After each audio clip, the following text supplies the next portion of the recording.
Hello friends, near and far, dear to my heart. I'm Victoria with Aligned Soul Tarot. This reading is going to be a collective reading for all those that are curious and or are experiencing the grieving process. As we all know, it is a process and there are stages, and I'm going to break it down for you. Stages 1 through 7, and we're going to talk about each individual stage. We're going to get a little insight and clarity from the cards to offer some support, a little bit of tenderness to move through these challenging times. As a collective, we all are experiencing grief to some capacity, whether that's a personal grief, right, of something that we've lost personally, or it's grieving the loss of another, right? Something outside of ourselves. Grief is so complex, and the way that we process and deal with our emotions and our grievances can look very different. There's no rhyme or reason or right way. With these readings, again, take what resonates, leave what doesn't. Any tarot reading is subjective and interpretive, and I understand, as a human myself, experiencing grief in my own personal life, right? That grieving, the process of grieving, is unique to each of us. I hope that this reading allows you to embrace grief as a natural part of your human experience. So we're going to talk about stage 2 in this reading, and just know that you can trace back to stage 1.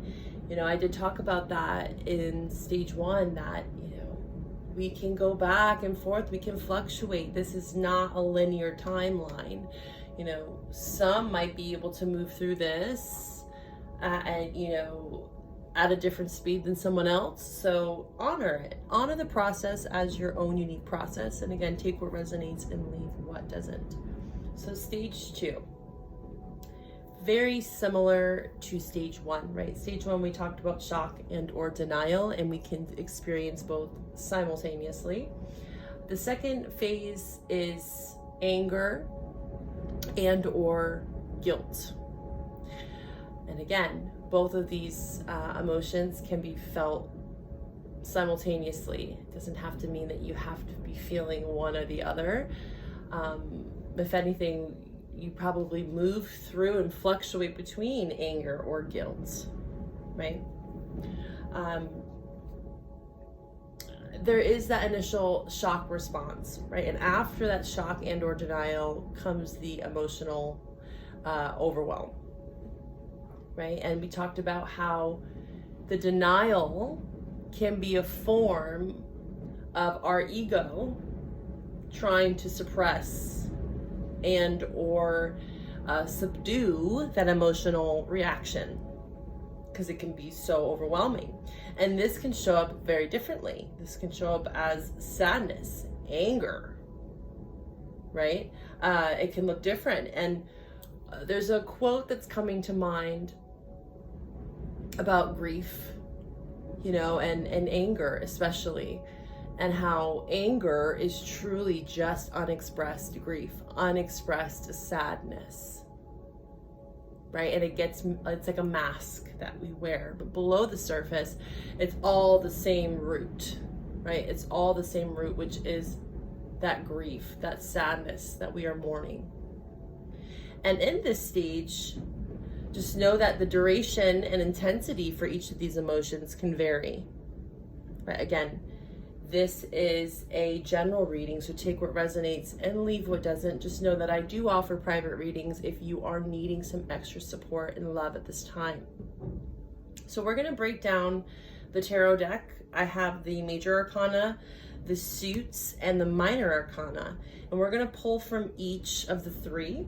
We're also going to pull from my oracle cards here to clarify. So let's get into this. For those experiencing the emotional complexities of this grieving process, specifically anger, right, guilt, How is it that they can be supported? Guides, angels, allies, ancestors, please offer some advice for those dealing with this stage, this phase of the grieving process. Please know that I am not a licensed therapist. Please seek medical advice if necessary. All right. Guides, angels, allies, ancestors, what is it that this collective needs to know at this time about anger and or guilt?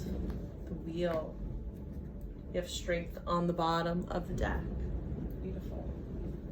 All right, let's pull from the minor arcana here. Guides, angels, allies, ancestors, all high frequency beings. What advice do we have for those that are dealing with the journey of grief, this anger and or guilt? What is it that they need to know? What is it that they need to see to help them at this time, to assist them? We have the Seven of Cups in reverse with the Nine of Wands on the bottom. I'm actually going to place the bottom of the deck below to help further clarify. All right, and now let's pull a suit for you. All right, this is for the collective that are dealing with anger and or guilt during this grief process. What is it that they need to know? Queen of Pentacles on its side with the King of Cups. Beautiful. I'm feeling a lot of resilience initially here. You know, but with that resilience comes a lot of trial, error, life experience, right? Nine of Wands is all about resilience. You know, the 9 is right before the 10, which is completion in the tarot, right? The 9 of Wands is standing guard, you know. Anger, again, as I spoke upon in the beginning, is just unexpressed grief, right? We are still at the initial phases of this grieving process. So we have to understand that anger, rightfully so, has a place in this process. And it's important for us because I do see this with the wand energy, which is fire energy, which is sometimes expressed through anger, right? This passion that drives us, and anger can fuel us, right? So as we move out of this shock and or denial, and we enter into this anger or guilt, we need to honor our anger, right? You do hear a lot about this in the spiritual community, about how people, you know, all love and light, you know, peace, love, light, happiness. You know, I'm all for that. Trust me. I believe that we do have to, you know, work with our shadow though. We have to integrate our shadow. We have to understand our anger, because our anger, again, it's a doorway into the root, which is, again, our grief, our trauma, our wounds, right? There's so much wisdom there. We can't heal, right, on the spiritual journey, which is a lot about around healing and acceptance and surrender, right? For all of it, we have to identify our anger. Like, what makes us angry is usually a telltale sign of where our triggers lie. What are we needing to heal, right? So I see that expressed here in the Nine of Wands. The Nine of Wands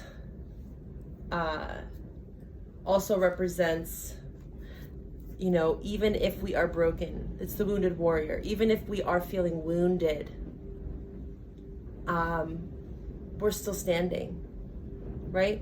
You're still standing. So again, how can you use your anger to fuel you, to propel you forward here, and to step out of this confusion? Seven of Cups, right? I see this Seven of Cups here as getting out of the denial phase, facing the facts, seeing things as they are, that acceptance piece, right? not trying to sugarcoat or put it away for another day, right? Or let's just turn a blind eye. Let's turn away from the pain because it's too much to bear. We as a collective are stepping into something so much greater. And yes, with that comes challenge, 9 of Wands. And yes, with that comes strength, facing our adversities, you know, facing our shadows. And this is not just on a personal level. You know, I am seeing this as a collective reading, as us stepping into something that's far beyond even ourselves, right? We are experiencing a global crisis, and we are being asked to wake up and to see things for as they are, face value. 7 of Cups in reverse, right? Stepping out of the delusion, the fog. And again, that does take strength. It takes being brave. I see a lot of courage here.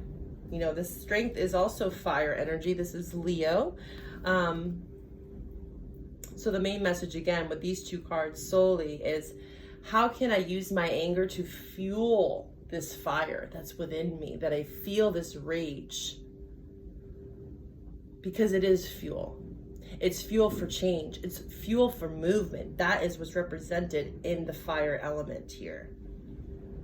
Okay. We also have the wheel showing up as the major arcana. So again, this talks about fated events, right? Movement. You see that represented. The wheel talks about movement, especially when it's upright. This is movement. As we are moving through the anger, we can get beyond the guilt. You know, again, accountability for our emotions, for our actions, right? We need to make that pivot, make that change with the wheel. And you could also say with the wheel that there's some level of destiny or fate. Something's fated, you know, universal law. I also feel with the wheel, it's about inspired action, right? And feeling backed up in some way by the universe, the Wheel of Fortune.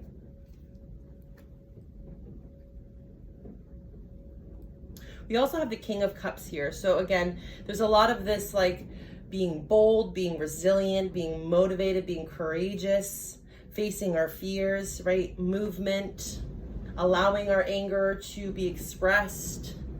You know, it's not all love and light, peace and rainbows. Again, like I said, I'm all for that, but I also understand that as a collective and through this grieving process that we have to acknowledge our anger. Okay, we have to face it. And again, use it effectively is really what's coming up here. And with the King of Cups, this is that water element, right? This is connecting in with our heart. Because there is that flip side to too much fire, right? And again, how are we effectively using our anger to create change and to create empowerment for all, not just one, right? Because I do see this more as, you know, as you heal, right? 9 of Wands, others heal. Okay. And the King of Cups, again, like I said, the anger is really just unexpressed love, unexpressed grief. You know, and this is coming from a very heart-centered place. This is not from our ego. This is like empathy, standing up for oneself. Sorry, I lost you there. I had to connect my phone. As I was saying, with the Queen of Pentacles, this is also about being grounded, right? Also using our resources. We saw in the first stage, the King of Pentacles, which it stands for the same, right? King, Queen of Pentacles, I think of how are we using our resources effectively and how are we staying grounded? We see a lot of this fire and water, you know, and I think of both of those elements don't naturally go so well together. Even though you could say, you know, earth is ground for the fire. It's like, you know, the wood element, you know, fire needs some sort of fuel. But there is this density that comes with the earth element that, again, it's like a slow burn, right? So the advice for this stage in the grieving process is to, again, honor your anger. Let it have a place at the table because it is accepted here in this process. But again, having effective ways to fuel that fire, what's the word that I'm looking for? To find ways to channel that anger, right? Through creative outlets in the actual 3D physical world here with the Queen of Pentacles. All right, so let's pull from the Empathic Oracle. What other advice do we have for people that are dealing with this phase of the grieving process? Guides, angels, allies, ancestors, what is it that they need to know? What is it that they need to see?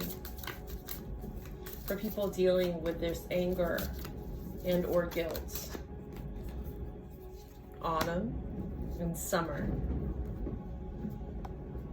When I think of autumn, I think of like decay, you know, things are dying. There's a natural process, death process, right? And there's this cycle amongst nature that you can find within our own human psyche, right?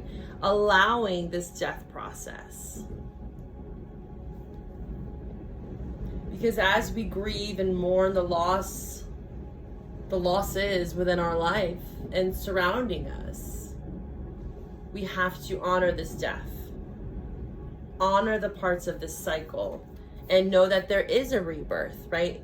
There will be blooms again, right, with the summer card. But there is some sort of shift, right? Things will look different as we move through this process. And look at that. This is like the solidarity fist. This is validation. So I guess for those that are needing to feel validated in some way that are watching this, it's important to understand that it's okay to be angry, but you do have to be responsible for your anger and how you are putting it into practice. Queen of Pentacles, King of Cups. You know, not being careless, Seven of Cups, can be a bit scattered, you know. We have to be able to, again, be accountable for our actions and our anger. It has a place at the table, right? It's a part of this process. But we do have to be able to move through these cycles, the wheel. We have to, again, find outlets, find creative outlets, find ways to express it and to take the anger and allow it to fuel you, allow it to heal you and others in the actual physical 3D world here. Queen of Pentacles. All right, let's pull an affirmation for you. The other thing about the Strength card is this is like taming the beast, but again, befriending the beast. There's balance that's necessary in this phase because your emotions can get the best of you. We have to honor them, we have to allow them, we have to feel them, we have to move through them, but we are also responsible for how we manage our emotions and how, again, we find outlets and our support systems to help us through our emotions, to understand them on a deeper level, on a primalistic level, even with the Strength card.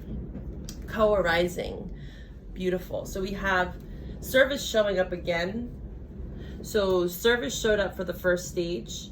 I do think when we are grieving, we do need to find our people, right? Our close relationships, our friends, our family that we can confide in. And in the first stage, you can watch about that. because we went into more detail with that. Our leaders, who are we turning to, right? And that in itself can be a challenge that we're facing, right? Who can we trust? Who can we confide in? Who do we want to co-arise with? Who do we want to create this new world with, right? Because we saw this death here, but we did also see something new. Autumn to summer, this shift in the seasons. So co-arise says here, all things are interwoven. You are not separate from the food you eat, or the farmers who grew it, or the sun, rain, and earth, or the plate or the fork. Where do you begin and end? So understanding that, again, all things are interwoven. All these emotions, all this complexity, it's all interwoven, it's all fated, it's all a part of this process. Understanding where you begin and where you end. And this is also really about community. And service here showing up. As we open our hearts to others, service becomes the expression of our caring for all beings. King of Cups here. This is the most loving and caring king in the whole deck. They understand their emotions, right? They come from a very balanced place when it comes to their emotions. They honor them, but they also, again, know how to practically move through them. They give time and space as well here. Both of these people pictured here are meditating, reflecting. And how can you be of service to others? How can you show up for yourself and others through this process? I wish you all the best in your grieving journey. Just know that this is a journey and it's very fluid, right? If you're needing any extra assistance, just know that I offer private readings, and you can find all my information in the description box below. Take care. Bye for now.